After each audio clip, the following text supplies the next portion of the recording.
الحمد للہ وکفا والصلاة والسلام علی عباده الذین اصطفى خصوصاً علی افضلهم وخاتم النبیین محمد الامین وعلی آلہ وصحبہ اجمعین. اما بعد فاعوذ باللہ من الشیطان الرجیم. بسم اللہ الرحمن الرحیم.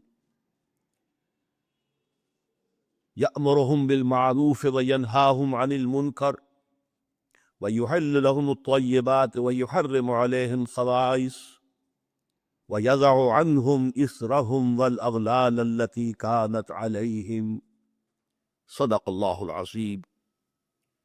رب اشرح لي صدری ويسر لي أمری واحلل عقدة من لسانی يفقهوا قولی. اللهم ربنا ألهمنا رشدنا وأعذنا من شرور أنفسنا. اللهم أرنا الحق حقا وارزقنا اتباعه وأرنا الباطل باطلا وارزقنا اجتنابه. اللهم وفقنا لما تحب وترضى. اللهم ارزقنا اتباع نبيك وأصحابه وصل عليه وسلم ورضي الله عنهم أجمعين. آمین یا رب العالمین. حضرات، آپ کو معلوم ہے کہ آج اس خطاب جمعہ ہی میں در حقیقت ایک خطبہ نکاح بھی ادا ہوگا، اور خاص طور پر شادی بیاہ کی جو تقریبات ہیں ان کے ضمن میں جو اصلاحی تحریک ہم نے شروع کی ہے، اور جس کے لیے اس وقت اس ملک میں خاص طور پر صوبہ پنجاب میں ایک خاص موقع پیدا ہو گیا ہے کہ کھانوں پر جو پابندی لگائی گئی تھی ان میں اب ون ڈش کی حد تک جو ہے وہ اجازت دی گئی ہے. تو اس حوالے سے اس میں کچھ اور مزید تجاویز ہیں کہ جو میں چاہتا ہوں کہ ہماری اصلاحی تحریک کے حوالے سے لوگوں کے سامنے آ جائیں. ہو سکتا ہے کہ یہ موقع جو ہے اس کے لیے مناسب ہو اور اجتماعی سطح پر کچھ فیصلے اچھے ہو جائیں. میں نے ابھی جو آیت مبارکہ بلکہ اس کا ایک حصہ تلاوت کیا ہے، یہ لمبی آیت ہے، آیت نمبر 157 سورہ اعراف. اس میں نبی اکرم صلی اللہ علیہ وسلم کی شان میں بعض چیزیں بیان ہوئی ہیں. یأمر بالمعروف یأمرہم بالمعروف وینہاہم عن المنکر. حضور کا ایک کام یہ ہے کہ آپ لوگوں کو حکم دیتے ہیں نیکی کا اور روکتے ہیں بدی سے. دوسرا، وَيُحِلُّ لَهُمُ الطَّيِّبَاتِ وَيُحَرِّمُ عَلَيْهِمُ الْخَبَائِثَ. ان پر حلال قرار دیتے ہیں پاکیزہ چیزوں کو، اور حرام قرار دیتے ہیں بری چیزوں کو، خبیث چیزوں کو، ناپاک چیزوں کو.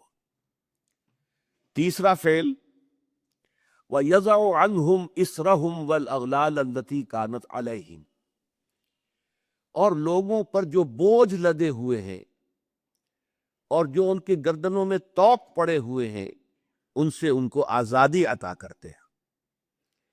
یہ نبی اکرم صلی اللہ علیہ وسلم کی شان میں 3 باتیں ہیں جو اس آیت میں آئی ہیں. اس کے بعد فرمایا گیا فَالَّذِينَ آمَنُوا بِهِ وَعَزَّرُوهُ وَنَصَرُوهُ وَاتَّبَعُوا النُّورَ الَّذِي أُنزِلَ مَعَهُ أُولَٰئِكَ هُمُ الْمُفْلِحُونَ. تو جو لوگ ان پر ایمان لائیں گے، ان کا احترام اور اعزاز کریں گے، ان کی مدد کریں گے، اور جو نور ان کے ساتھ نازل کیا گیا ہے اس کی پیروی کریں گے، تو وہی فلاح پانے والے ہوں گے.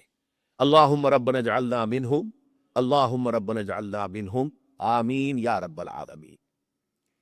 اب جو میں نے 3 چیزیں بیان کی ہیں، اس وقت ان میں سے صرف ایک کے بارے میں مجھے گفتگو کرنی ہے. باقی پاکیزہ چیزوں کو حلال کرنا، خبیث چیزوں کو ناپاک کرنا ہمارے علم میں ہے، اس میں کوئی وضاحت کی اس وقت ضرورت نہیں. نیکیوں کا حکم دینا، بدی سے روکنا بالکل واضح ہے. یہ اسر اور اغلال کیا ہیں کہ جن سے نبی اکرم صلی اللہ علیہ وسلم نے نوع انسانی کو نجات دی ہے. یہ اسر و اغلال در حقیقت مذہبی اعتبار سے اور سماجی اعتبار سے ایسے بوجھ ہوتے ہیں جو لوگ اپنے اوپر خود لاد لیتے ہیں. ایک تو احکام شریعت ہیں، ان کی پیروی تو لازمی ہے. کوئی فوت ہو گیا ہے تو آپ نماز جنازہ پڑھیں گے، اس کی تدفین ہوگی.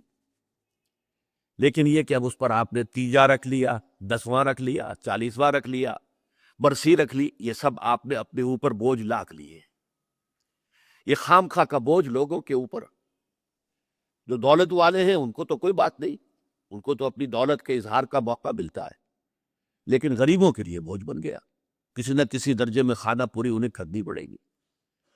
تو یہ جو رسومات و بدعات ہوتی ہیں، یہ در حقیقت نوع انسانی کے لیے بوجھ بن جاتے ہیں کہ جن سے نجات دلانا بھی نبی اکرم صلی اللہ علیہ وسلم کا ایک فرض منصبی تھا۔ اسی طرح کا معاملہ شادی بیاہ کے اندر ہے۔ سادہ ترین تقریب، جو کم سے کم چیزیں کہ جو سنت رسول صلی اللہ علیہ وسلم سے ثابت ہیں اور تعامل صحابہ رضی اللہ تعالی عنہم اجمعین سے ثابت ہے، اس پر اکتفا کرنے کی بجائے اس میں نئی نئی تقریبات، ایک دعوت کی بجائے 5 6 دعوتیں ہو رہی ہیں، اور لوگ خرچ کر رہے ہیں، اسراف بھی ہو رہا ہے، تبذیر بھی ہو رہی ہے۔ پھر میں عرض کروں گا دوبارہ، جو کروڑ پتی ہے ان کے لیے تو یہ اپنی دولت کے اظہار کا موقع ہوتا ہے کہ ہم بڑے دولت مند ہیں۔ غریبوں کے لیے یہ اسر اور اغلال بن جاتے، انہیں بھی خیال ہوتا ہے میری بھی بچی ہے، میں اس کے ہاتھ بھی لے کر رہا ہوں، وہ کیا سوچے گی، فلاں کی شادی ہوئی تھی، کس طرح وہ کوٹھی بقعہ نور بنی ہوئی تھی، میرے والد کو اتنی بھی توفیق نہ ہوئی کہ کچھ بجلی کے جو ہے میرے گھر کے اوپر بھی جو ہے وہ چراغ روشن ہو جاتے، وہاں اتنے بڑی دعوت ہوئی تھی لیکن ان کو اتنی بھی توفیق نہ ہوئی کہ انہوں نے کچھ لوگوں کو کھانا کھلا دیا ہوتا۔ لہذا انسان کرتا ہے اور مجبوراً کرتا ہے۔ یہ اسر اور اغلال جو ہے، ان سے نجات دلانا بھی در حقیقت جو نبوی مشن ہے، ان الفاظ کی روح سے حضور کے مقصد بعثت میں شامل ہے۔ چنانچہ میں نے آپ کو معلوم ہے کہ اصل تو اپنی زندگی لگائی ہے قرآن مجید کی طرف لوگوں کو دعوت دینے میں، اور کچھ عملی جد و جہد کے ایک ایسی جماعت تیار کی جائے کہ جو اس ملک کے اندر اسلامی نظام کو قائم کرنے کے لیے میدان میں آ سکے۔ یہ تو میرا اصل فنکشن رہا ہے، میرا اصل موضوع رہا ہے، میرے سارے اور بیشتر اوقات اس کام میں لے۔ ساتھ بھی میں نے 1973 سے یہ شادی بیاہ کے ضمن میں جو اسر اور اغلال ہم نے اپنے اوپر ڈال لیے ہیں، بوجھ لاد لیے اور گلے میں توق پہن لیے، ان سے اس معاشرے کو آزاد کرانے کی کوشش جو میرے نزدیک نبوی مشن کا ایک حصہ ہے، میں نے اس کا بھی آغاز کیا تھا۔ اب اس کے ضمن میں آپ سے تمہیداً میں عرض کروں، یہ احساس صرف میرا نہیں تھا، بہت سے لوگوں کا رہا ہے کہ یہ بہت اسراف شروع ہو گیا ہے، بہت تبذیر ہو رہی ہے، یہ جو ایک طوبار ہے جو رسومات کا، اس میں وقت صرف ہوتا ہے، آنا جانا بیٹھنا وہاں، اس میں کتنا ہمارا قیمتی وقت لگ جاتا ہے۔ پھر کراچی میں خاص طور پر محسوس ہوا کہ اب کوئی بارات جا رہی ہے، اس کے ساتھ کچھ لوگ خود ہی ویسے ہی شامل ہو گئے۔ اب ظاہر بات ہے کہ وہاں کو آئیڈینٹی کارڈ جو ہے وہ لے کر تو داخلہ نہیں ہوتا۔ نتیجہ یہ ہے کہ انتظام کیا تھا 500 کا، آگے 1000، اور پھر وہ ایک پینک، اب فوراً جاؤ لاؤ کہیں سے کھانا لاؤ، کیا کرو۔ تو اس لیے انہوں نے پھر یہ شروع کیا کہ نکاح مسجد میں ہو، لیکن یہ کہ اس کے بعد وہ جو گھٹی میں پڑی ہوئی تھی باتیں، نکاح تو مسجد میں ہو گیا، پھر کسی ہوٹل کے اندر جا کر جو ریسیپشن بھی کر لیا۔ تو گویا کہ وہ انہوں نے صرف اپنے لیے ایک انتظامی سی سہولت بہم پہنچائی تھی، حقیقت میں کوئی بنیادی تبدیلی واقع نہیں ہو سکی۔ لیکن ضیاء الحق صاحب کا ذکر میں خاص طور پر کروں گا کہ انہوں نے اس سلسلے میں کوشش کی تھی، تعداد بھی مقرر کر دی، اس سے زیادہ مہمان نہ ہو اور بھی اس سے زیادہ خرچ نہ ہو، غالباً 5000 روپے کی کوئی مقدار متعین کی گئی تھی اگر میں غلط نہیں مجھے یاد ہے۔ لیکن ہوا کیا اس کا ہے، چونکہ انہیں اپنی سیاسی مصلحتوں کے تحت وڈیروں کی شادیوں میں شرکت کرنی پڑتی تھی جہاں ہزاروں مہمان ہوتے تھے، وہاں گویا کہ ان کے آرڈیننس کی دھجیاں ان کی نگاہوں کے سامنے بکھرتی تھی۔ تو اب ظاہر بات ہے کہ اگر آپ خود شریک ہو رہے ہیں تو آپ کا آرڈیننس کو ختم ہو گیا، اس سے کوئی نتیجہ حاصل نہیں ہوا۔ تیسری بات یہ ہے اس میں، اور یہ بڑی اہم ہے، اس کو سوچئے کہ اس کے ضمن میں دلیل صرف ایک دے جاتی رہی، سادگی ہونی چاہیے، سادگی ہونی چاہیے، کفایت شعری ہونی چاہیے، کفایت شعری ہونی چاہیے۔ لیکن یہ لفظ بے معنی ہے۔ سادگی کروڑ پتی کی کچھ اور ہے، لکھ پتی کی کچھ اور ہے، جھگی والے کی کچھ اور ہے۔ سادگی کو کوئی معنی نہیں ہے، ریلیٹو ٹرم ہے، آربیٹریری ٹرم ہے، اس کے لیے کوئی مفہوم معین نہیں ہے۔ لہذا واز اپنی جگہ پر ہوتا تھا، اور جو بھی نصیحت، لیکن اس پر عمل کی کوئی شکل نہیں ہوتی تھی۔ اس پر اللہ تعالیٰ نے خصوصی رہنمائی میری فرمائی، میں اللہ کا شکر ادا کرتے ہوئے کہہ رہا ہوں، ہدایت جو بھی ملتی ہے اللہ کی طرف سے ملتی ہے۔ الحمدللہ الذی ہدانا لہذا وما کنا لنہتدی لولا ان ہدانا اللہ۔ کل شکر اور کل سپاس اور کل حمد اور کل ثنا اس اللہ کے لیے جس نے ہمیں ہدایت دی، اور ہم ہرگز ہدایت یافتہ نہ ہو سکتے اگر اللہ ہی ہمیں ہدایت نہ دیتا۔ وہ ہدایت کیا تھی؟ کہ اصلاح کے عمل کے لیے جو کارنر سٹون چاہیے، بنیاد کا پتھر، وہ مضبوط ہونا چاہیے، اور وہ یہ ہے کہ جو تقریب ثابت ہے سنت رسول سے یا عمل صحابہ سے، اس کو تو مضبوطی سے پکڑ لیا جائے۔ جیسے حدیث میں الفاظ آئے ہیں، عضوا علیہ بالنواجذ، اپنے دانتوں سے پکڑ لو، کچریوں سے پکڑ لو۔ لیکن جس تقریب کا، جس رسم کا کوئی ثبوت نہ ملے، نہ حضور کے عمل سے نہ صحابہ کے تعامل سے، اس کو پھر پوری بے دردی کے ساتھ اور پوری جرت کے ساتھ، جرت دانہ کے ساتھ اس کی جڑ کاٹ دینی چاہیے۔ اس میں کمی نہیں، کمی بیشی تو پھر وہی الفاظ ہو جائیں گے، ریلیٹیو ٹرم ہے، کتنی کبھی کتنی کبھی نہیں، اسے جڑ سے اکھڑ دیں۔ اس چیز کو، اس اصول کو سامنے رکھ کر، اور یہ اصول اس حدیث سے ماخوذ ہے جس میں حضور نے فرمایا تھا کہ میری امت کے 73 فرقے ہو جائیں گے، 72 جہنمی ہوں گے، ان میں سے ایک ہوگا کہ جو جنت پہ جائے گا۔ وہ پوچھا گیا کہ وہ کون سا ہوگا؟ فرمایا ما انا علیہ واصحابی، وہ فرقہ یا وہ جماعت یا وہ لوگ جو میرے اور میرے صحابہ کے طرز عمل کی پیروی کریں۔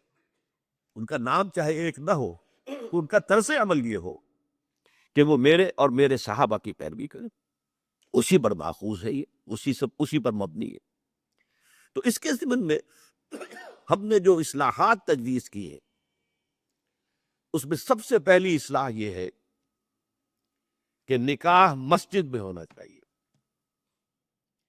یہ بات جو ہے شروع میں تو لوگوں کو عجیب سی لگی، لیکن جو دلائل میں نے دیے وہ اتنے کنونسنگ تھے کہ الحمدللہ اس کو تو لوگوں نے بہت جلد قبول کر لیا۔ ہمارے لیے سب سے بڑی دلیل کیا ہے؟ کہ حضور کا قولی حکم ہے، اعلنوا ھذا النکاح واجعلوہ فی المساجد، نکاح کا اعلان عام کیا کرو اور مسجدوں میں منعقد کیا کرو۔ یہ جامع ترمذی شریف کی روایت ہے، اگرچہ ٹھیک ہے علماء کا کہنا یہ ہے کہ یہاں جو وجعلوہ جو فعل امر ہے، یہ وجوب کے لیے نہیں ہے، استحباب کے لیے، لازم نہیں ہے۔ امر دونوں طرح کا ہوتا ہے، مستحب ہے، بہتر ہے۔ تو سوال یہ کہ بہتر کو کیوں چھوڑے؟ جس کو محمد رسول اللہ نے بہتر قرار دیا ہو اسے کیوں چھوڑے؟ کس دلیل سے چھوڑی؟ ہمیں لازماً اختیار کرنا چاہیے۔ پھر میں نے عرض کیا حضور کی بیٹیوں کے نکاح مسجد میں ہوئے تو ہمارے ہاں کون ہے وہ چودھری اور وہ سرمایہ دار جو سمجھے کہ میری بیٹی کی تو توہین ہو جائے گی کہ اس کا نکاح مسجد میں ہو؟ یہ صرف باتیں سمجھانے کے لیے ہوتی۔ حضور کی محبت ہر مسلمان کے دل میں ہے، لیکن کسی نے ادھر توجہ دلائی ہی نہیں تو لوگ کیا کریں؟ اس میں علماء کی فیلیور ہے سب سے بڑی، اور اس کی وجہ کیا ہے؟ وجہ یہ ہے کہ ہمارے مولوی عام طور پر کمی کاری ہوتے ہیں، ملازم ہوتے ہیں۔ دیہات میں تو ان کی حیثیت کمی کاروں سے زیادہ ہوتی ہی نہیں، وہ چودھریوں سے کیسے کہی؟ عام شہروں میں بھی مساجد کی جو مینیجنگ کمیٹیز ہوتی ہیں وہ تو سرمایہ داروں پر، لوگوں پر، اونچے لوگوں پر مستوید ہوتے ہیں، ان سے کیسے کہی؟ لہٰذا یہ حدیث جو ہے بیان نہیں کی گئی، حدیث موجود ہے ترمذی شریف، اعلنوا ھذا النکاح واجعلوہ فی المساجد۔ میں نے اس حدیث کا حوالہ دیا تو لوگوں کی آنکھیں کھل گئی۔ جب کہا دیکھو اگر فاطمہ تو زہرا رضی اللہ تعالی عنہا کا نکاح مسجد میں ہو سکتا ہے تو کس کی بیٹی زیادہ عزت والی ہے؟ حضرت فاطمہ تو زہرا رضی اللہ تعالی۔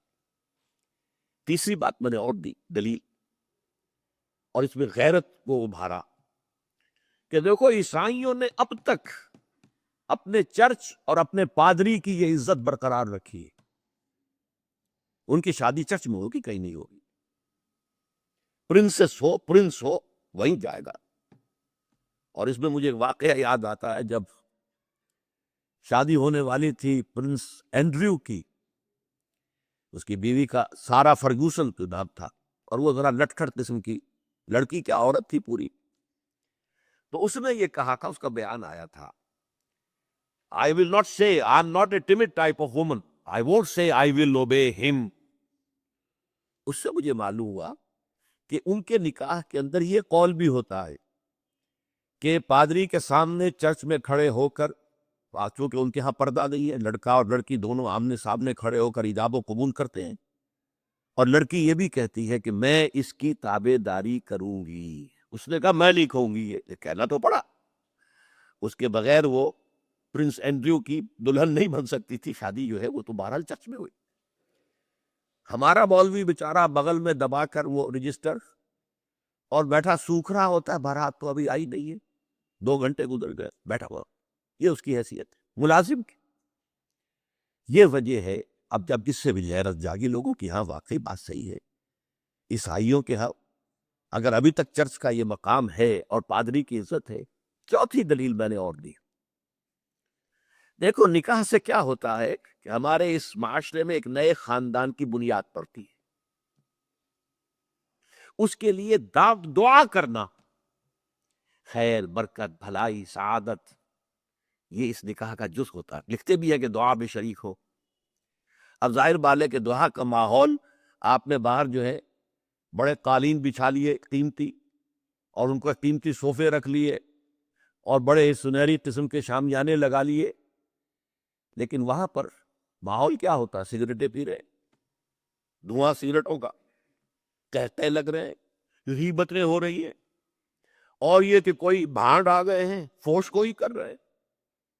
اس حال میں کوئی شخص جو ہے کونے میں بیٹھے ہوا مولوی صاحب جو من من من من من کر کے وہ کچھ پڑھتے ہیں اور کہتے دعا کر لو. اب دعا کیا خاک کر لو؟ دعا کے لیے ماحول ہوتا ہے، دل کی آمادگی ہوتی ہے، ذہنی اور نفسیاتی تیاری ہوتی ہے، تب دعا ہوتی ہے.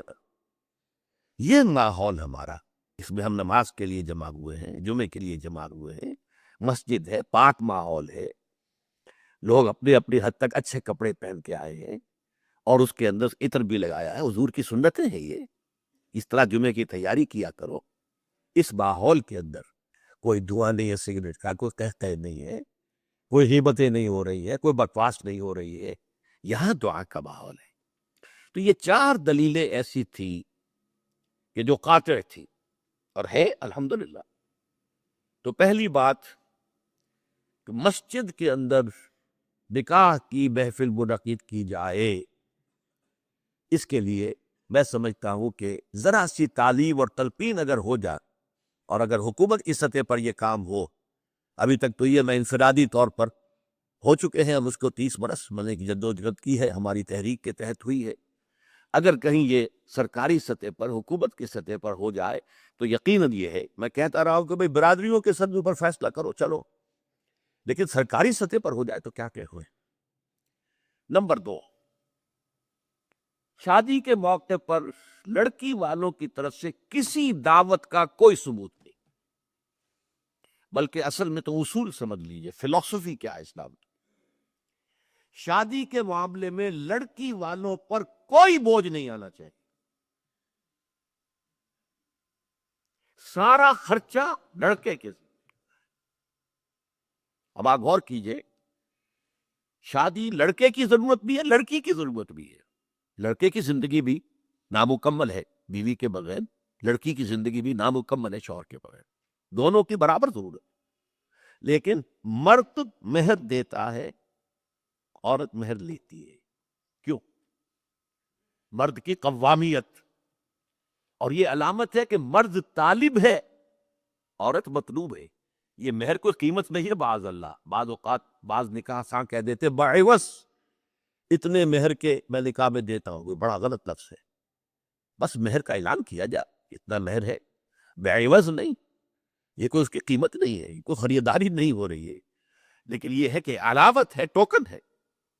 ایسا بھی مہر مقرر کیا گیا، کسی کے پاس دینے کو کچھ نہیں تھا، حضور نے فرمایا اچھا اپنی اس بیوی کو اتنی سورتیں قرآن کی پڑھا دینا، یہ بھی مہر ہو گیا.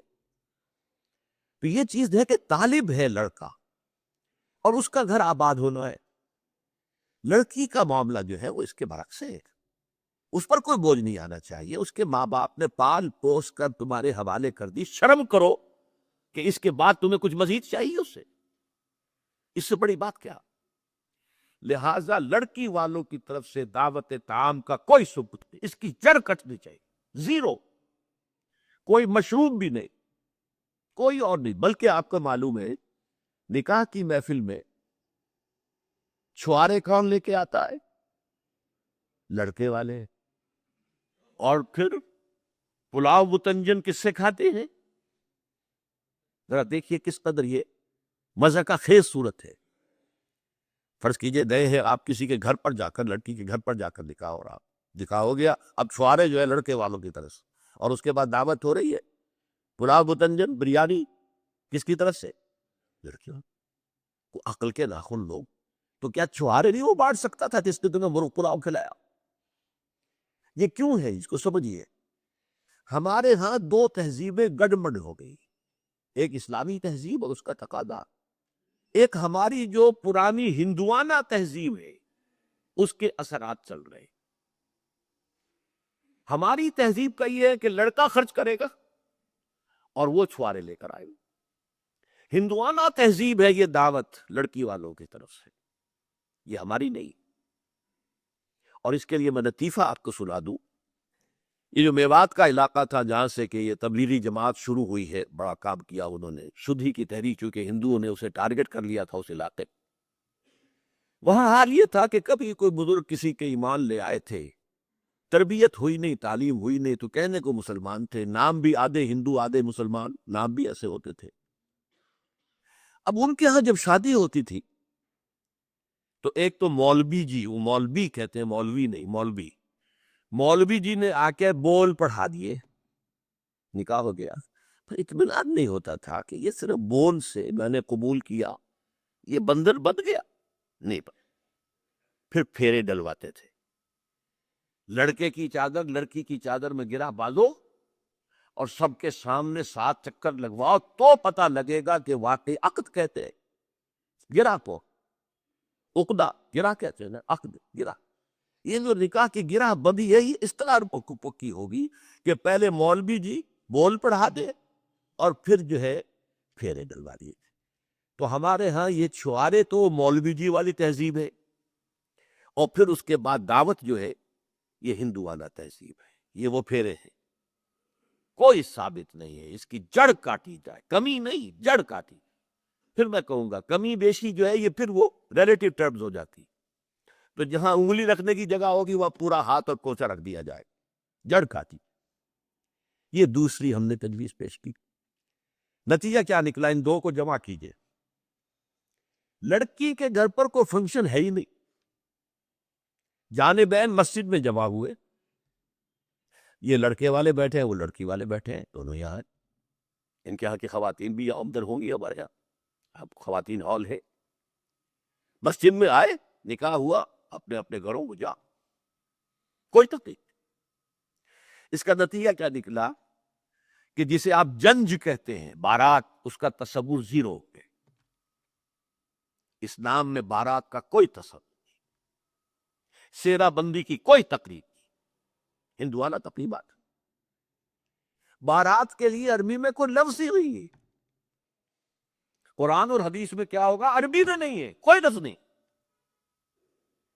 یہ خالص عجمی لفظ، بارات عجمی ہے، ایرانی، اس کا اسلام سے کوئی تعلق نہیں، جڑ کٹ جائے اس کی۔ یہ بھی ہندوانہ تصور ہے۔ ہوتا کیا تھا، ایک گاؤں سے جا رہے ہیں، دوسرے گاؤں سے بیٹی لے کر آنی ہے، اور بیٹی کے ساتھ جہیز آنا ہے، اور راستے میں ڈاکو جو ہیں وہ لوٹ سکتے ہیں، تو یہاں سے جتھا لے کے جانا ہوگا، لہذا وہ جتھا بندی کر کے بارات جا رہی ہے۔ اب وہ جا کر جنج گھر جو بنے ہوئے ہیں وہاں پر ٹھہر رہی ہے، 2 دن 3 دن عیش کر رہے، مچھرے اڑا رہے لڑکی والوں کے پیسے پر، پھر وہ مال غنیمت سے لدے بھدے واپس آ رہے، لہذا وہ جتھا حفاظت کرتا تھا۔ یہ سارا ہندوانہ تصور ہے، اسلام سے کوئی تعلق نہیں۔ تو نمبر 1 نکاح مسجد میں، نمبر 2 کوئی دعوت طعام ہی نہیں، کوئی بھی نہیں، نو انٹرٹینمنٹ واٹس ایور لڑکی والوں کی طرف سے، اجتماع جانب مسجد، یہیں سے ڈسپرس. حضرت فاطمہ کو تو وداع کرانے کے لیے حضرت علی گئے بھی نہیں تھے. نکاح کے بعد کچھ خواتین حضرت فاطمہ کو لے کر حجرے میں چھوڑ آئی تھی جا کر، جو ایک انصاری صحابی نے حضرت علی کو دیا تھا، ورنہ ان کے پاس حجرہ بھی نہیں تھا. 3 باتیں ہو گئی. چوتھی بات، ولیمہ جو ہے اس کی تاکید ہے. یہی وجہ ہے کہ جب یہ شادی پر مکمل پابندی لگائی گئی تھی، میں نے اشتہار دیا تھا کہ ولیمہ پر پابندی نہیں ہونی چاہیے. لڑکی والے کے ہاں تو آپ سوچئے، جو دلیل میں نے دی اس کی نفی میں، نفسیاتی دلیل بہت بڑی ہے. لڑکی والے کے ہاں ویسے تو لفظ شادی خوشی، وہاں بھی شادی یہاں بھی شادی. لڑکی والے کے ہاں خوشی نہیں ہوتی. اس کے گھر سے لخت جگر نور چشم نکل کر جا رہی ہے، کیسے خوشی ہوگی؟ مائیں رو رہی ہوتی ہیں، انہیں غشی پڑی ہوتی ہے جب بچیاں نکل رہی ہوتی ہیں گھروں سے. بہن بھائی رو رہے ہوتے ہیں. باپوں کے آنکھوں کے اندر بھی آنسو آئے ہوتے ہیں، نمی آئی ہوتی ہے. میں نے بھی 5 بیٹیاں رخصت کی اپنے گھر سے، اور آنکھوں میں نمی آئی ہے. I couldn't withhold my tears. پھر یہ صرف یہ تو ہوتا ہے کہ ایک ذمہ داری کا بوجھ تھا، آج اتر گیا. اسے آپ انگریزی میں سائی آف ریلیف کہہ سکتے ہیں. بس کوئی خوشی نہیں. اس کی مثال میں دیا کرتا ہوں کہ کوئی جانور اگر قربانی کے لیے 10-15 دن پہلے آپ لے لیں، وہ بکرا کو مینڈھا، اور بچے اس کے ساتھ ہل جاتے ہیں، پھر کھلاتے ہیں، لے جاتے ہیں، چلاتے ہیں، تو پھر وہ عید کے دن جب آپ اسے قربان کرتے ہیں تو بچے پچھاڑے کھا رہے ہوتے ہیں، رو رہے ہوتے ہیں. اتنا لاڈ اس جانور سے ہو جاتا ہے. تو یہ نور چشم لخت جگر گھر سے نکل رہی ہے، 18-20 برس نہیں ہے آپ کے گھر میں آج جا رہی ہے. ٹھیک ہے، سائی آف ریلیف ہے، لیکن اندیشہ بھی ہوتا ہے. ذہن میں رکھیے، ہمیشہ ہوتا ہے. پتہ نہیں بیل منڈے چڑھے نہ چڑھے، موافقت مزاج کی ہو نہ ہو، نئے ماحول میں جانا ہے، ایڈجسٹمنٹ ہو نہ ہو. اپنی حد تک پورا اطمینان کر لیا ہے، دیکھ لیا ہے، سوچ بچار کر لیا ہے، لیکن کیا کہا جا سکتا؟ ایک بالکل یوں سمجھیے کہ ایک نیا ماحول ہے، نئے جگہ جا رہی ہے، لہذا وہ اندیشہ بھی موجود ہوتا ہے. لہذا واقعتاً لڑکی والوں کے ہاں خوشی کا موقع نہیں ہے. ان کے ہاتھوں پلاؤ کھانا بے غیرتی ہے.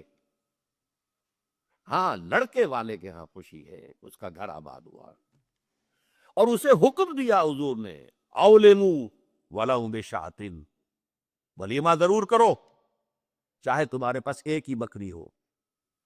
وہ ایک ہی بکری در حقیقت ان کے ہاں مفلسی کی سب سے بڑی شکل ہو سکتی تھی، لیکن بھیڑیں بکریاں پالنا تو ان کا پیشہ تھا. تو کسی کو ایک ہی بکری ہے، معلوم ہوا بہت ہی غریب ہے. فرمایا اسی کو ذبح کرو، کھانا کھلاؤ اپنے دوستوں کو، اپنے آبا کو، سیلیبریٹ کرو. سیلیبریشن تمہارے ہاں ہونی چاہیے، مرد کے ہاں، لڑکے کے. پھر اس میں بھی اس قدر حضور صلی اللہ علیہ وسلم کی تعلیم کے اندر دیکھیے تواضع کے. فرمایا، یہ مسلم شریف کی روایت ہے جو میں آپ کو سنا رہا ہوں، عن عبداللہ ابن عمر رضی اللہ تعالی عنہ ان النبی صلی اللہ علیہ وسلم قال اذا دعی احدکم الی الولیمۃ فلیجب، جب تم میں سے کسی کو ولیمے کی دعوت دی جائے تو ضرور جائے. اور ایک اور حدیث ہے ابو ہریرہ سے رضی اللہ تعالی عنہ کہ حضور نے فرمایا شر الطعام طعام الولیمہ، ولیمے کا کھانا برا کھانا ہے. کیوں؟ اس میں غریبوں کو نہیں بلایا جاتا، بلکہ غریبوں کو دھکے دیے جاتے. آپ دیکھتے ہیں بڑے بڑے ٹینک لگے ہوتے ہیں، ٹینٹ، اور وہاں پر اندر جو کچھ ہو رہا ہوتا ہے، کھانا ضائع بھی ہو رہا ہوتا ہے. غریب کو تو کسی کو داخل نہیں ہونے دیں گے نا. اور ہے بھی نہیں، وہ مسلی کھلانے کے لیے تو نہیں ہے نا، وہ تو اپنے اعزاء، رشتہ دار، احباب، ان کو اپنی خوشی میں شریک کرنے کے لیے ہے.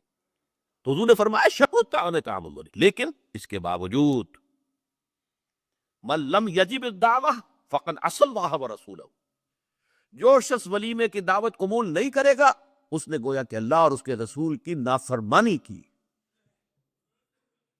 اب آپ سوچئے، جس نبی نے ہمیں اتنی تفصیل سے ہدایت دی دعوت ولیمہ کی، اگر لڑکی والوں کے یہاں کسی دعوت کے اندر کوئی خیر ہوتا ذرہ بر، تو کیا حضور ہمیں اس سے محروم رکھتے ہیں صلی اللہ علیہ وسلم؟ تو چوتھی بات جو میں نے عرض کی کہ ولیمہ کیا جائے، ہاں البتہ ون ڈش کی پابندی لگائی جا سکتی ہے، بالکل لگائی جا سکتی ہے، اسراف اور تبذیر کو روکا جا سکتا ہے۔ اسراف کسے کہتے ہیں؟ اسراف کہتے ہیں ضرورت کی جگہ پر ضرورت سے زائد خرچ کرنا۔ عام اپنے گھر کے کھانے میں بھی ایک سے زیادہ ڈش پکانا، ایک سے زیادہ کھانا حضور کے نزدیک نہایت ناپسندیدہ۔ ضرورت ہے پیٹ بھرنے کی، ایک سالن روٹی سے بھی ہو جاتا ہے، آپ نے 4 5 5 پکا رکھے، یہ اسراف ہے۔ اسی طریقے سے عشاء، اگر دعوت کے اندر بھی ون ڈش کی پابندی ہو تو بالکل ٹھیک ہے، اس کے اندر کوئی حرج نہیں، لیکن یہ کہ اس میں اب جو کیا گیا ہے کہ میٹھے کی اوپر پابندی، بالکل یہ صحیح نہیں۔ میٹھا حضور کو بہت مرغوب تھا، پسند تھا، تو اس میں یہ ہے کہ ایک ڈش میٹھے کی، یہ نہیں کہ 3 3 4 4 ڈشیں، دال کا حلوہ بھی ہے، گاجر کا حلوہ بھی ہے، اور فلاں بھی ہے، اور فلاں بھی ہے، اور پھر کھیر بھی ہے۔ لہذا ولیمے کی اجازت ہونی چاہیے، اور ظاہر بات ہے کہ ہر شخص اپنی سطح کے مطابق کرے، اور وہ آدمی بھی بلائے گا، جو کم ہی بلا سکتا ہے وہ کم بلائے گا، جو زیادہ بلا سکتا ہے زیادہ بلائے گا۔ اس کے اوپر بھی کوئی خاص پابندی لگانے کی ضرورت نہیں ہے، لیکن ظاہر بات ہے جو میں نے ایک بات کی ہے، اس سے شادی بیاہ کے اخراجات کا ایک حصہ تو بالکل ختم ہو گیا نا، لڑکی والوں کی طرف سے تو زیرو ہو گیا، نہ کوئی سیلیبریشن، نہ کوئی دعوت، نہ کوئی خیمے لگانے کی ضرورت، نہ کچھ اور ریسیپشن، کچھ نہیں، کیسے بالکل زیرو۔ لڑکے والے جو ہے دعوت ولیمہ، اور اس کے اندر ظاہر بات ہے کہ اپنے ساتھیوں کو، دوستوں کو، اعزاء کو، اقارب کو، جس حد تک بھی اس کے لیے ممکن ہے۔ اچھا، یہاں تک فرمایا حضور نے کہ اگر تمہارے کسی بھائی نے نکاح کیا ہو اور اس کے پاس کچھ بھی نہیں تو وہ ولیمہ کر سکے، اپنے گھر سے کھانا لے جاؤ اور جا کر اس کے ہاں بیٹھ کر کھا، سیلیبریٹ کرو، اس کی خوشی میں شریک ہو جاؤ۔ یہ کس قدر فطری تعلیمات ہے، غور کی۔ جیسے کہ میں نے بتایا کہ اصل خوشی جو ہے وہ لڑکے والے کے ہے، اس کا گھر آباد ہوا، لڑکی والے کے تو خوشی نہیں ہے، ان کے ہاں سے تو ایک فرد جو ہے وہ نکلا ہے۔ اچھا، اب آئیے 5ویں چیز، جہیز کی جڑ کاٹی جائے۔ اگرچہ میں نے جو عہد لیا تھا یہ 10 جنوری 1975 کا، میرے پاس یہ ایک رکا ہے موجود لکھا ہوا، ہمارے ایک ساتھی تنظیم کے ہوتے تھے محمد علی ورک، ان کی شادی پر میں نے جو خطبہ دیا تھا، پھر میں نے مسجد خضرہ میں لوگوں کو کھڑے ہو کر ہاک اٹھوا لیے تھے کہ اس کی پابندی کرنی ہوگی، انہوں نے ہاک اٹھائے تھے، اس میں نے اس کو شامل نہیں کیا تھا۔ یہ جہیز کا معاملہ جو ہے یہ ذرا ہمارے معاشی نظام کے ساتھ وابستہ ہے، اس میں کوئی ڈیمانڈ اینڈ سپلائی کا معاملہ بھی ہے، یہ آسانی سے ختم ہونے والی لعنت نہیں ہے۔ اس وقت ہم نے صرف ایک پابندی لگائی تھی کہ اس کی نمائش نہ ہو، بلکہ یہ ہے کہ آپ کو جو کچھ دینا ہے 2 دن پہلے بھیج دیجئے لڑکے والے کے ہیں، یا 2 دن بعد میں بھیج دیجئے، نمائش نہ ہو، کہ غریبوں کو یہ احساس نہ ہو کہ فلاں کی بیٹی تو یہ کچھ لے کر گئی ہے، اور یہ کہ میرے پاس کچھ بھی نہیں ہے دینے کے لیے۔ یہ جو احساس محرومی ہے آپ نوٹ کیجئے، میں نے آپ کو بتایا اسراف کہتے ہیں ضرورت کی جگہ پر ضرورت سے زیادہ خرچ کر دیں، اور تبذیر کہتے ہیں بلا ضرورت خرچ کر دیں، صرف نمود و نمائش کے لیے، اپنی دولت کے مظاہرے کے لیے، اپنی دولت مندی کی دھوس چبانے کے لیے۔ پوری کوٹھی جو ہے کمکما بنی ہوئی ہے، ہر جگہ پر، ہر درخت کے ہر پتے کے ساتھ بلب لگا ہوا ہے، معلوم ہو جگمگ جگمگ جگمگ ہو رہی ہے، بڑے عمدہ لباس، سفید براق پہنے ہوئے جو بہرے ہیں وہ کھانے ڈشیں لیے ادھر ادھر ادھر جا رہے ہیں۔ یہ جو کچھ ہے اسراف، اور اس کے بعد تبذیر کے بارے میں تو فرمایا، اسراف کے لیے تو صرف یہ کہا تسرفو لا تسرفو، اسراف نہ کرو، کلو واشربو ولا تسرفو، کھاؤ پیو اسراف نہ کرو۔ لیکن تبذیر کے بارے میں فرمایا ان المبذرین کانوا اخوان الشیاطین، یہ مبذر جو ہے یہ تو شیطانوں کے بھائی ہیں۔ کیوں؟ کافی عرصے تک میرا ذہن اس پر اڑا رہا، کیوں یہ کیوں تشبیہ دی گئی؟ پھر بات کھلی سورہ مائدہ میں جا کر، شراب کی حرمت کے ضمن میں الفاظ آئے، انما یرید الشیطان ان یوقع بینکم العداوۃ والبغضاء فی الخمر والمیسر، یہ شیطان یہ چاہتا ہے مسلمانوں کہ تمہارے اندر آپس میں بغض اور دشمنی پیدا کر دے، شراب کے ذریعے اور جوئے کے ذریعے۔ شیطان چاہتا یہی ہے۔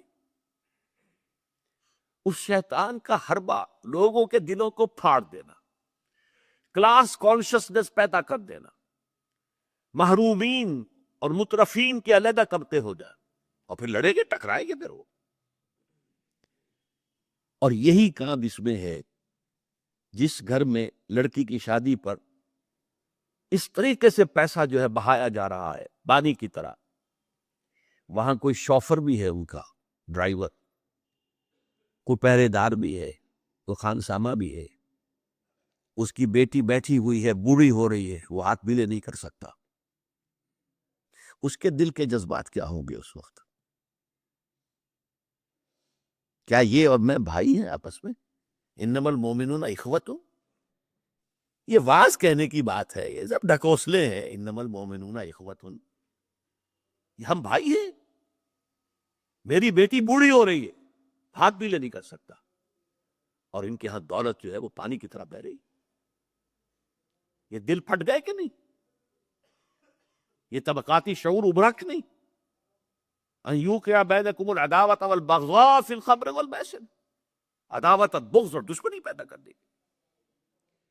بہرحال پانچویں چیز میں عرض کر رہا تھا، جہیز۔ اس من میں چونکہ ایک بہت بڑا مغالطہ ہمارے ہاں لوگوں نے پیدا کر دیا ہے، حضرت فاطمہ رضی اللہ تعالی عنہا کے جہیز کا ذکر کر کے۔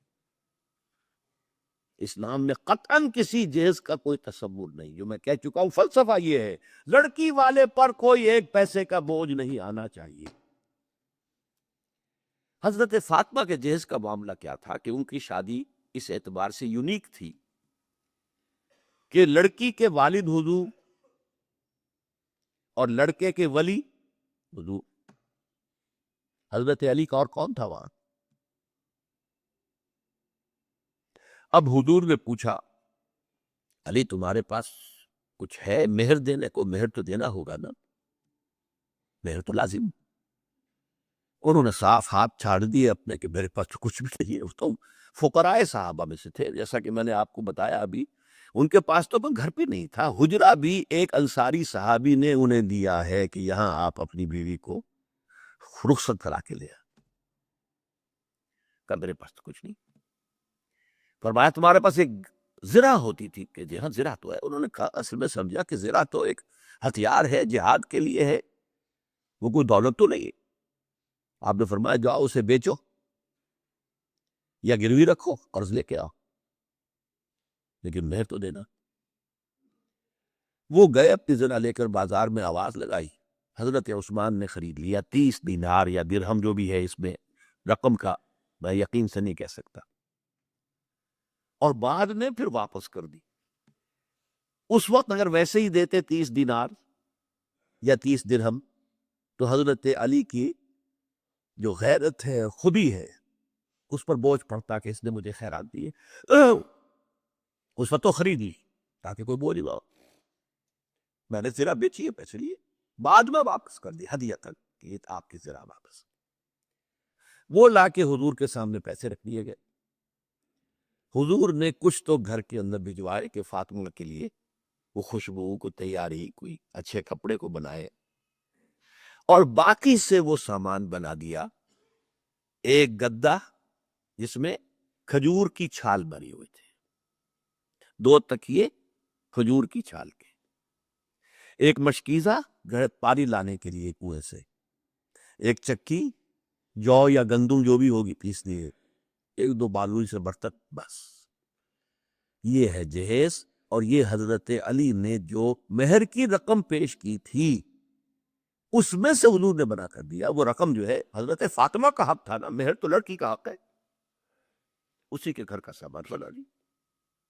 اپنے پاس سے حضور نے 1 پیسے کی کوئی شے نہیں دی۔ اس کے لیے یہ بھی دلیل نوٹ کر لیجئے کہ حضور کی اور بھی تو بیٹیوں کی شادی ہوئی کہ نہیں۔ حضرت عثمان کے گھر میں 2 بیٹیاں گئی ہیں حضور کی۔ پہلی بیٹی تو خیر مکے نے گئی تھی، ابھی شاید وحی کا آغاز بھی نہ ہوا ہو، میں یقین سے تو نہیں کہہ سکتا، ہو سکتا ہے کہ حضور کی نبوت کے ظہور سے پہلے شادی ہوئی ہو سکتا ہے، ممکن ہے۔ لیکن ایک شادی تو مدینہ میں ہوئی ہے، اور حضرت عثمان کا گھر بھرا ہوا، ہر شے کا سامان موجود ہے، سامان جگہ موجود ہے، کسی جہیز کا کوئی تذکرہ ملتا ہے؟ تو یہ جہیز نہیں تھا، یہ خالص ہندوانہ تصور ہے۔ اور اس کی وجہ کیا ہے؟ وجہ یہ ہے کہ ہندوؤں میں لڑکی جو ہے، بیٹی جو ہے، وہ وارث نہیں ہے، اسے وراثت میں کوئی حصہ نہیں ملتا، لہذا جب اسے گھر سے رخصت کر گئے تو وہ دان دہیج، یعنی یہ ایک خیرات ہے جو دے رہے ہیں، لڑکی کا حق کوئی نہیں ہے۔ بلکہ راجپوتوں وغیرہ میں تو ہندوؤں کے اندر آپ کو معلوم ہونا چاہیے، لڑکا بھی صرف بڑا لڑکا وارث ہوتا تھا، تاکہ زمین کے ٹکڑے نہ ہوں۔ 10 مربع ہے تو 10 مربع ہی جائیں گے، چھوٹے بھائی بھی اس کے کمی کاری ہوتے تھے، بس ان کا کوئی حق نہیں۔ یہ اس اپنی فیوڈلزم کو برقرار رکھنے کے لیے، ورنہ 10-12 بچے ہو گئے، تقسیم ہو گیا تو فیوڈلزم تو ختم ہوا۔ پھر ہندوؤں کے یہاں تو یہاں تک کہ لڑکی کا تو اس کو سوال ہی پیدا نہیں ہوتا کہ اس کا کوئی حق ہو، تو اسلام نے حق دیا ہے، لیکن یہ ہے کہ اس کا حق ہے، باپ فوت ہوگا اس کی وراثت میں سے حصہ اسے ملے گا، مما قل منہ او کثر، چاہے زیادہ ہو چاہے کم ہو، فریضۃ من اللہ، اللہ کی طرف سے فرض ہے، یہ لازم ہے۔ ماں فوت ہوگی، ماں کے اگر کوئی ہے وراثت ہے، اس میں سے بیٹوں کو بھی بیٹی کو بھی حصہ ملے۔ لہذا یہ ہندوانہ تصور جو جہیز کا ہے، ویسے تو یہ کہ سرکاری سطح پر تو اگر اس کی کوئی مہم چلے اور محنت ہو اور جد و جہد ہو تو اس کی جڑ کاٹی جا سکتی ہے، لیکن بہرحال ہم نے جو عہد لیا تھا اور جس پر کہ ہم نے پابندی کرائی ہے وہ یہ ہے کہ کم سے کم اس کی نمائش نہ ہو، دکھایا نہ جائے، تاکہ یہ کہ وہ کچھ محرومی کا تصور جو ہے لوگوں کے اندر پیدا نہ ہونے پائے۔ چھٹی بات جو ہم نے کی وہ کیا تھی کہ یہ جو نکاح کی محفل ہوتی ہے اس میں خطبہ ہوتا ہے۔ یہ خطبہ کس لیے ہوتا ہے؟ رسم پوری کرنے کے لیے، وہ منتر جتر ہے۔ یہ خطبے کا مقصد ہوتا ہے تلقین، نصیحت، وعظ، تعلیم۔ اس کو نوٹ کیجئے، اس زمانے میں نہ کالج، نہ اسکول، نہ مدرسے، نہ اخبار، نہ کتابیں، نہ رسالے، نہ آڈیو، نہ ویڈیو، نہ ٹی وی، نہ کچھ، نہ ریڈیو۔ تعلیم کا ایک ہی طریقہ تھا، جہاں بھی مسلمان جمع ہوتے تھے کسی خوشی کی تقریب یا غمی کی تقریب میں، وہاں حضور خطبہ دیتے تھے۔ ایک خطبہ جمعہ کو تھا ریگولر، خطبہ عیدین ریگولر، باقی جہاں مسلمان جمع ہو گئے ہیں خوشی کی تقریب میں یا کسی غمی کی تقریب میں، وہاں خطبہ دینا۔ یہ خطبے کا مقصد تعلیم، تلقین، وعظ، نصیحت۔ اب ظاہر بات ہے کہ یہ تعلیم اور تلقین اور نصیحت تو اس وقت کارگر ہو جب کہ وہ ہماری سمجھ میں آئے، ورنہ تو رسم رہ گئی رسم ازاں روح بلالی نہ رہی، فلسفہ رہ گیا تلقین رضالی نہ رہی، تو رسم ہے۔ لیکن کس رسم کی جو کوتاہی ہے، اس کی کمی کو پورا کرنے کے لیے ہم نے کیا کیا؟ خطبہ جمعہ ہوتا ہے کہ نہیں؟ عربی میں ہوتا ہے، زبان یار من عربی ومن عربی نمیدان، ہمیں کیا پتا کیا پڑھا جا رہا ہے، لیکن اس کی تلافی کرتے ہیں کہ اس سے پہلے کوئی وعظ، کوئی نصیحت، کوئی تقریر کرتے ہیں کہ نہیں کرتے؟ کیوں کرتے ہیں؟ تاکہ جو مقصد اصل خطبے کا تھا وہ خطبے سے حاصل نہیں ہو رہا ہے، تو کم سے کم یہ ہے کہ اس کی تلافی کسی درجے میں ہو جائے۔ ما لا یدرک کلہ لا یترک کلہ، جو چیز بتمام و کمال حاصل نہ کی جائے بالکل چھوڑ بھی نہ دی جائے، کسی نہ کسی درجے میں اس کا کام باقی رکھنا چاہیے۔ لہذا ہم نے چھٹی چیز جو ہے وہ یہ کی کہ خطبہ نکاح کا ترجمہ اور مفہوم تھوڑا سا بیان کیا جائے۔ اور خطبہ آپ کو معلوم ہے خطیب کھڑے ہو کر دیتا ہے، یہ بیٹھ کے ایک کونے میں بیٹھے ہوئے ہیں اور بس ایسا پڑھ رہے ہیں جیسے کہ دولہا کو سنانا مقصود ہے، اور دولہا کے فرشتوں کو بھی پتہ نہیں کیا پڑھا جا رہا ہے، اس کا تو کوئی فائدہ نہیں، یہ تو رسم ہے جو ہو رہی۔ تو خطبے کے اندر ہم نے یہ چیز شامل کی، خطبہ پڑھا جائے وہی مسنون محمد رسول اللہ صلی اللہ علیہ وسلم، لیکن اس کے اندر جو آیات ہے، احادیث ہیں، ان کا کوئی ترجمہ، کوئی وضاحت کرتی جائے۔ تو اب میں اس وقت وہ کام کر رہا ہوں اس نکاح کے لیے جو آج اس وقت یہاں ہونا ہے کہ خطبہ مسنونہ جو نکاح کا ہے وہ اب میں پڑھ رہا ہوں۔ الحمدللہ الحمدللہ نحمده ونستعینه ونستغفره ونؤمن به ونتوکل علیہ ونعوذ باللہ من شرور انفسنا ومن سیئات اعمالنا من يهده الله فلا مضل له ومن يضلله فلا هادي له ونشهد ان لا اله الا الله وحده لا شريك له ونشهد ان محمدا عبده ورسوله صلی اللہ علیہ وسلم اما بعد فاعوذ باللہ من الشیطان الرجیم بسم اللہ الرحمن الرحیم یا ایھا الذین آمنوا اتقوا اللہ حق تقاتہ ولا تموتن الا وانتم مسلمون یا ایھا الناس اتقوا ربکم الذی خلقکم من نفس واحدۃ وخلق منها زوجها وبث منهما رجالا كثيرا ونساء واتقوا الله الذي تساءلون به والارحام ان الله كان عليكم رقيبا يا أيها الذين آمنوا اتقوا الله وقولوا قولا سديدا يصلح لكم أعمالكم ويغفر لكم ذنوبكم ومن يطع الله ورسوله فقد فاز فوزا عظيما صدق الله العظيم وقال النبي صلى الله عليه وسلم النكاح من سنتي وقال صلى الله عليه وسلم من رغب عن سنتي فليس مني وقال صلى الله عليه وسلم اعلنوا هذا النکاح واجعلوه في المساجد او كما قال صلی اللہ علیہ وسلم۔ میں اس کی مداحت کیا کرتا ہوں، آج اب وقت بہت کم رہ گیا ہے، صرف ترجمہ کروں گا اس وقت۔ اس خطبے کے 3 حصے ہیں، 2 حصے مسنون ہیں، تیسرے کا اضافہ علماء نے کیا ہے۔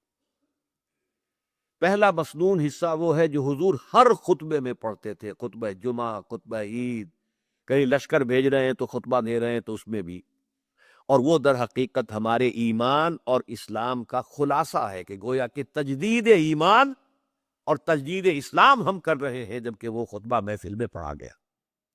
ترجمہ کیا ہے؟ کل حمد، کل ثنا اللہ کے لیے، ہم بھی اسی کی ثنا اور حمد کرتے ہیں، اسی سے مدد مانگتے ہیں، اسی سے اپنے گناہوں کی معافی چاہتے ہیں، اسی پر ہمارا یقین ہے، اسی پر ہمارا توکل ہے، اسی کی پناہ ہم طلب کرتے ہیں اپنے نفسوں کی شرارتوں سے اور اپنے اعمال کی برائیوں سے۔ جس کو وہ ہدایت دے دے اسے کوئی گمراہ نہیں کر سکتا۔ اللہم ربنا اجعلنا منہم، اللہ ہمیں ان میں شامل کرے۔ اور جس کی گمراہی پر اس کی مہر لگ جائے اسے کوئی ہدایت نہیں دے سکتا۔ ربنا لا تجعلنا منہم۔ اور ہم سب گواہ ہیں اس بات کے کہ اللہ کے سوا کوئی معبود نہیں، وہ تنہا ہے، اس کے ساتھ کوئی شریک نہیں، اور ہم سب گواہی دیتے ہیں کہ محمد صلی اللہ علیہ وسلم اس کے بندے اور رسول۔ یہ ہے ایمان و اسلام کا خلاصہ، محفل میں پڑھا گیا سب کی طرف سے۔ ایمان کی تازگی، تجدید، ایمان کی ہم نے گویا کہ اسلام کی تجدید کر۔ اس کے بعد 4 آیتیں حضور نے چنی ہے، ایک سورہ آل عمران سے، ایک سورہ نساء سے، 2 سورہ احزاب سے۔ انتخاب ہے محمد کا صلی اللہ علیہ وسلم، اور بنیاد یہ معلوم ہوتی ہے کہ تقویٰ کی تلقین، اللہ سے ڈرو، اللہ سے ڈرو، تمہیں پیش ہونا ہے اس کے سامنے، اپنے ایک ایک عمل کا حساب دینا ہے، بدلہ مل کر رہے گا۔ اس کی تلقین، اس کی تلقین، تقویٰ ہی ہے در حقیقت کے جو ہمیں درست رکھ سکتا ہے ہمارے اعمال کو۔ اگر یہ احساس ہے تو پھونک پھونک کر قدم رکھیں گے کہ کہیں کوئی غلط کام ہم سے نہ ہو جائے، اور تقویٰ ہی کی بنیاد پر خاندان کی تعبیر ہو۔ نکاح میں اس لیے یہ آیتیں لی گئی، جیسے سورہ توبہ میں فرمایا لَمَسْجِدٌ أُسِّسَ عَلَى التَّقْوَى مِنْ أَوَّلِ يَوْمٍ، وہ مسجد قباء جس کی پہلے دن سے تعمیر اور تاسیس تقویٰ پر ہوئی، اسی طرح جس نکاح کی تاسیس اور تعمیر تقویٰ پر ہو گئی۔ اب میں ترجمے صرف کر سکتا ہوں اس وقت، ورنہ یہ تو ایک ایک آیت جو ہے 1 گھنٹے کا بیان چاہتی ہے۔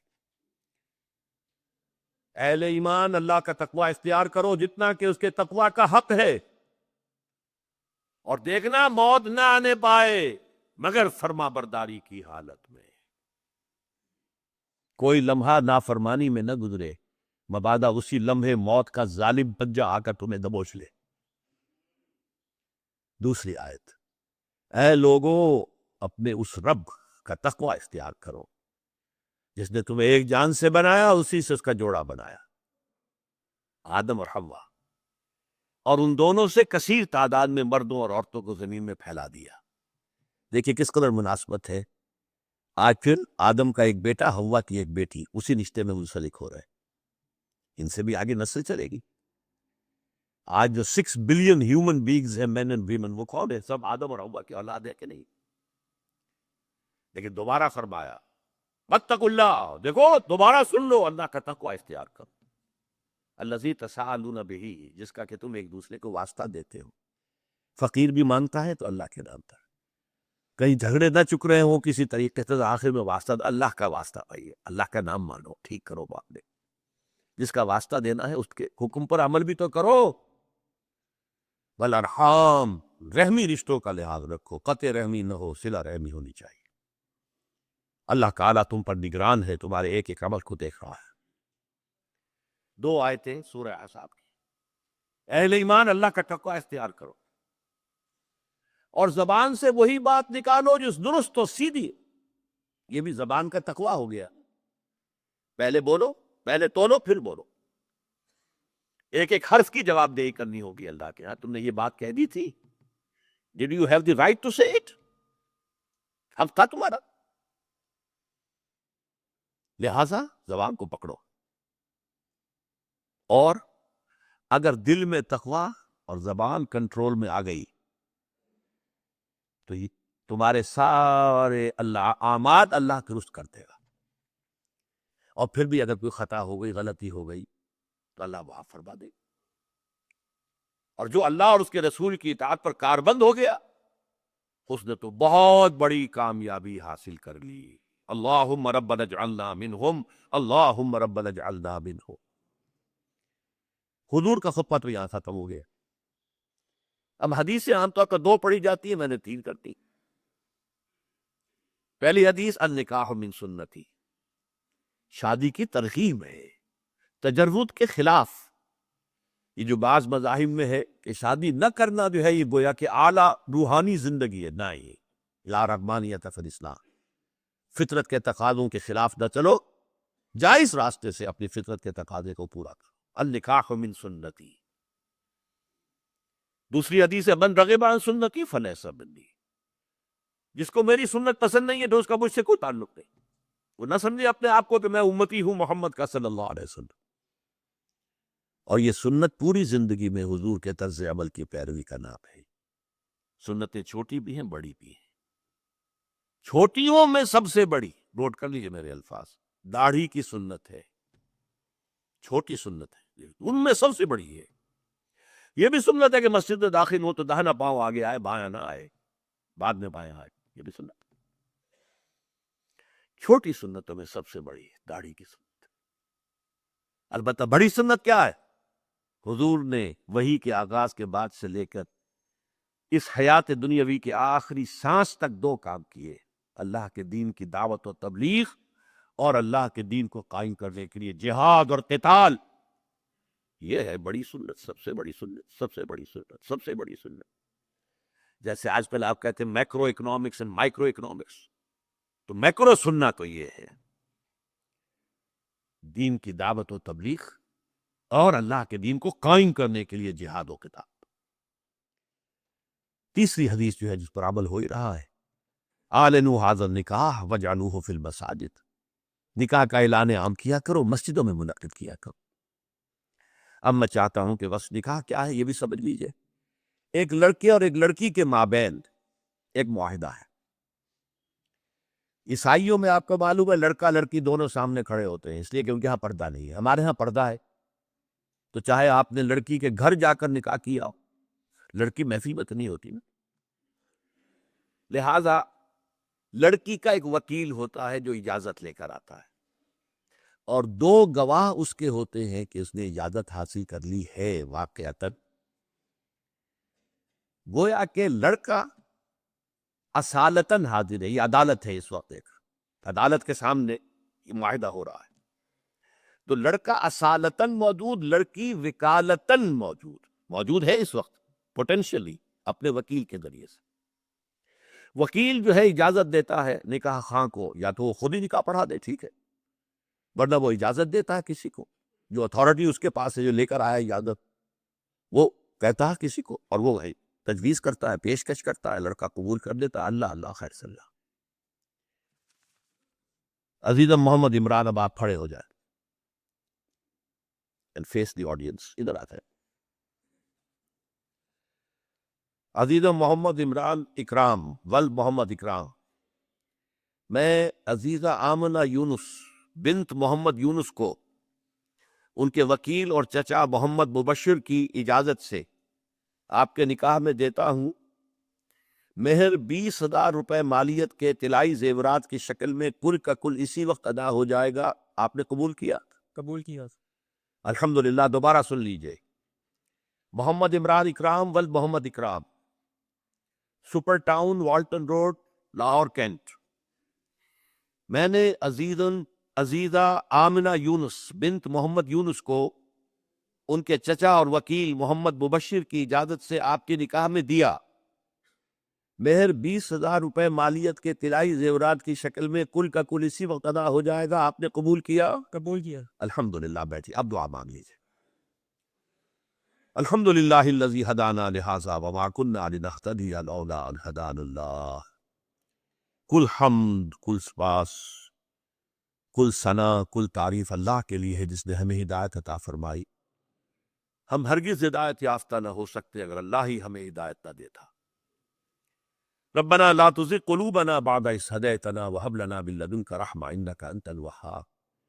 پروردگار، جو ہدایت انہیں عطا فرمائی ہے اب اس پر استقامت عطا فرمائی، اب ہمارے دلوں کو کج نہ ہونے دے۔ اللہم صلی علی عبدک و نبیک و رسولک و حبیبک محمد و بارک وسلم وصلی وسلم علی جمیع الانبیاء والمرسلین وعلی ملائکتک المقربین وعلی عبادک الصالحین وعلینا معہم یا ارحم الراحمین۔ اللہم بارک فی ھذا النکاح، اللہم بارک فی ھذا النکاح، اللہم بارک فی ھذا النکاح۔ اے اللہ، اس نکاح میں برکتیں، سعادتیں دین اور دنیا کی عطا فرما۔ اللہم الف بین قلوبہما، اللہم حبب بینہما۔ اے اللہ، اس نکاح کے جانبین کے دلوں میں آپس میں ایک دوسرے کے لیے محبت اور الفت پیدا کر دے۔ اللہم واسط بینہما، اے اللہ ان کے مزاجوں میں موافقت پیدا کر دے۔ اللہم اجعلہما مسلمین لک ومن ذریتہما امۃ مسلمۃ لک۔ پروردگار، ان دونوں کو بھی اپنا فرما بردار بندہ اور بندی بنائے رکھ، اور ان کی اولاد میں سے بھی فرما بردار بندے اور بندیاں اٹھائیے۔ ربنا تقبل منا انک انت السمیع العلیم وتب علینا انک انت التواب الرحیم، وصلی اللہ تعالی علی خیر خلقہ محمد وآلہ واصحابہ اجمعین برحمتک یا ارحم الراحمین۔